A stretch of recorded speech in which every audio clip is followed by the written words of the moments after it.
هو انا محرجة افتحكم في موضوع الفيديو ده النهاردة، بس لو انتوا يعني نقول محوشين قرشين في الغلاء اللي احنا فيه ده وناويين ان انتوا تشتروا لبس شتوي، فالفيديو ده ليكوا. تابعوه علشان هنتكلم مع بعض عن حاجات كتيرة قوي.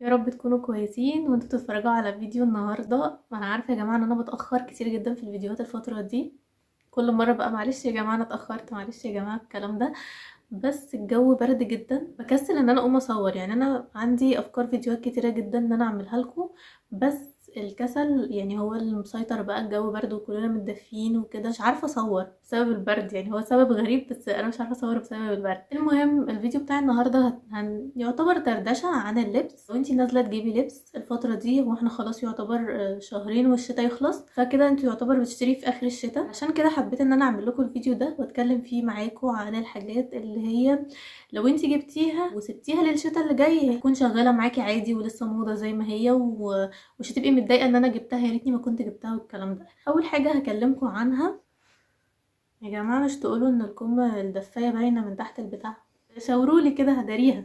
اول حاجه عايزه اتكلم معاكم فيها البنطلون الكارجو. البنطلون الكارجو موضه جدا ولسه طالع الشتا ده، هيكون مكمل معانا للشتا الجاي. فلو انتي عايزه تجيبيه دلوقتي وتلبسيه الشتا الجاي هيكون شغال عادي لسه موضه، ومش هتحسي ان هو قدم ويا ريتني ما كنتش جبته والكلام ده.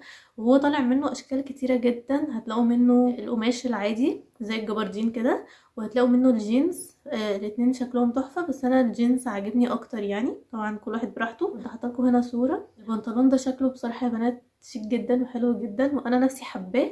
بس يعني لما سالت عليه في المكان اللي انا سالت ما كانوش عاملين للاسف، او المقاسات خلصانه. فمقاسات الاطفال اللي زي كانت خلصانه، فكان موجود مقاسات كبيره بقى وكده. ايه كمان ممكن نجيبه الشتا ده ويفضل معانا للشتا اللي جاي؟ جواكت البامب. جواكت البامب مش يعني هي انتشرت قوي الشتا ده، بس هي كانت معانا من الشتا اللي فات وانتشرت الشتا ده وهتكون لسه معانا برضو الشتا اللي جاي.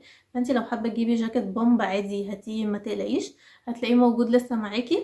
وهحط لكم برضو صورته للي ما يعرفش ايه الجاكيت البامب، اعتقد كلكم عارفينه. يعني في منه كذا موديل، يعني هتلاقوا منه القط، هتلاقوا منه الكم. بحس ان القط بيبقى شكله شيك قوي لو انت هتجيبي سوت. ودي الحاجه اللي انا برضو كنت هوريها لكم او اتكلم معاكم فيها، ان انت لو اشتريتي سوت، السوت دي بقى لها برضو سنتين تقريبا منتشره معانا وهتفضل مكمله معانا. فانت ممكن تجيبي سوت شتوي وعليها جاكيت البامب اللي هو القط، بيبقى شكلها تحفه جدا جدا. وانا برضو هكون حاطه لكم صوره للسوت هنا. والسوت يا بنات دي عمليه قوي، بحس ان هي خروجه حلوه تمام، خروجه تحت البيت تمام، هتجيبي حاجه وترجعي تمام. فانا بحبهم جدا جدا جدا، وشايفه ان السوت دي لو انتي ما عندكيش مشكله ان انتي تلبسيها وتنزلي بيها، احلى حاجه في الشتاء. بتدفي وعمليه وسريعه. مثلا لو هتجيبي حاجه من مكان قريب مش هتلبسي طقم خروج يعني وانتي رايحه تشتري حاجه، فالسوت دي اسرع حاجه تشتري حاجه من مكان قريب منك كده. ولو انتي خارجه خروجه حلوه برضو ممكن تلبسيها عادي، بيبقى شكلها شيك جدا. فانا بحس ان هي حلوه لكله يعني كده. في منها يا بنات طويل لو انتي مش بتحبي تلبسي الحاجات القصيره، انا هكون حاطه لكم صور بقى الحاجات دي كلها فانتوا تابعوا معايا في الصور وكده. في منها بيكون طويل، في منها بيكون قصير لو انتي حابه مش محجبه مثلا.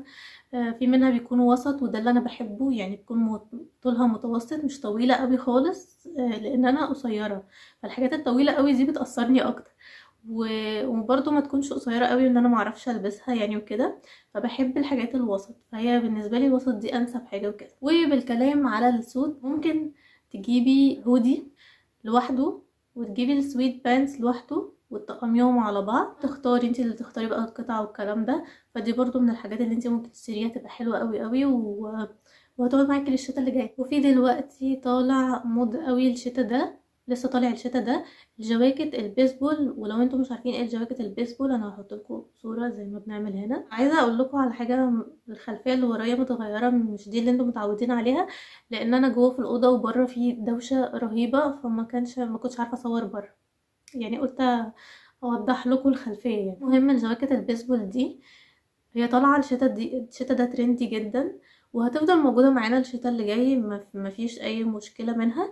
بس في حاجه، ان الحاجات اللي هي بيكون شكلها ترندي قوي وليها ستايل معين كده ما بتطولش، فخليكي برضو مركزة في النقطة دي، لان انا لو انتي زيي انا من النوع اللي بحب لما اجيب حاجة ما اجيبهاش موضة او ترندي قوي، عشان انا ما عنديش مشكلة الحاجة تقعد معايا كذا سنة طالما هي كويسة وما اتقطعتش وما باظتش، لونها ما غيرش، شكلها لسه حلو، تفضل معايا كذا سنة عادي.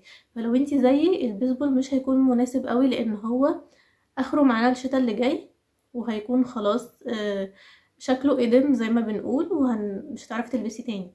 فهو معاكي للشتاء اللي جاي، بس بعد كده مش هتعرفي تلبسي تاني، لان اكيد هيطلع حاجه ترند تانية، فهيكون البيسبول ده خلاص قدم وكده. بس هو شكله حلو جدا جدا وانا بحب شكله، علشان كده هو من الحاجات اللي انا حبيت ان انا اتكلم معاكم عنها.